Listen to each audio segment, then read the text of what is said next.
আসসালামু আলাইকুম। আজ আমি শেয়ার করতে যাচ্ছি ফালুদার একটি রেসিপি।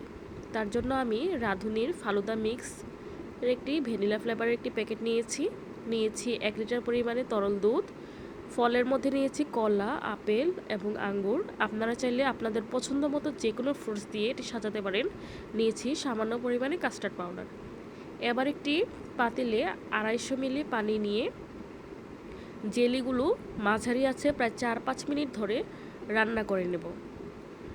এখানে 2 রকম জেলি আছে, একটি হচ্ছে লাল আর একটি হচ্ছে সবুজ। আমি জেলি দুটি 4-5 মিনিট আছে রান্না করে ফ্রিজের নরমালে রেখে দিয়েছি। সবুজ রঙের জেলিটা আমি অফ ক্যামেরাতে কমপ্লিট করেছি। এবার ওই একই পাতিলে তরল দুধটুকু ঢেলে খুব ভালোভাবে নাড়তে থাকবো।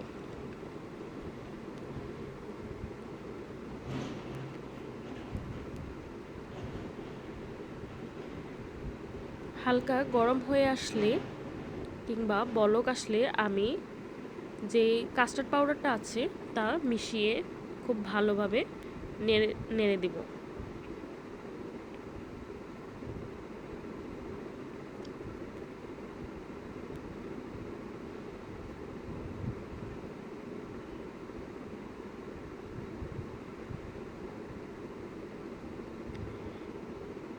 এবার ফালুদার যে মেইন পোর্শন সাবুদানা, নুডলস, চিনি, কিশমিশ মিশ্রিত প্যাকেটটা সবটা দিয়ে খুব ভালোভাবে নেড়ে দেব। নেড়ে জাল দিতে থাকবো যতক্ষণ না পর্যন্ত নুডলসগুলো খুব ভালোভাবে সিদ্ধ হয়।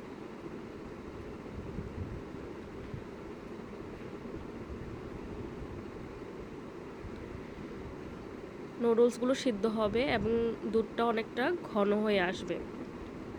ঠিক তখন আমি চুলার জাল অফ করে দেব। আমি এটি জাল দেওয়ার পরে একটি বাটিতে করে ফ্রিজের নরমালে রেখে দিব প্রায় 1 ঘন্টা। 1 ঘন্টার পরে আমার এই ফালুদার মিক্সটা দেখেন কত সুন্দর হয়েছে আর দেখতেও কত ক্রিমি লাগছে।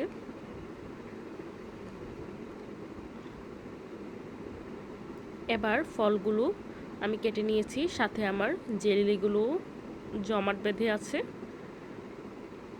আর আমি পরিবেশনের জন্য আমি এখানে নিয়েছি ভ্যানিলা ফ্লেভারের আইসক্রিম।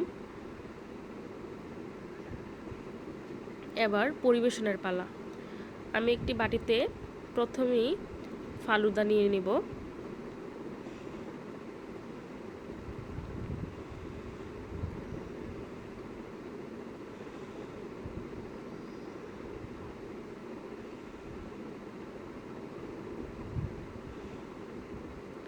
তারপর আমার কেটে রাখা ফ্রুটসগুলো এর মধ্যে সাজিয়ে নেব। আমি কলাটা লাস্টে স্কিপ করেছি, আপনারা চাইলে এখানে আনার দিতে পারেন।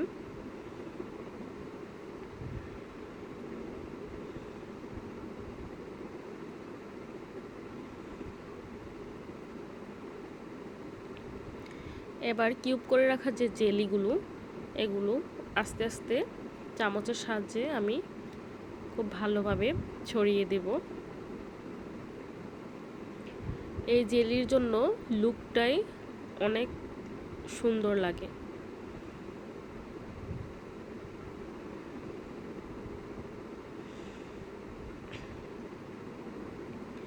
এবার আইসক্রিম দিয়ে দিব।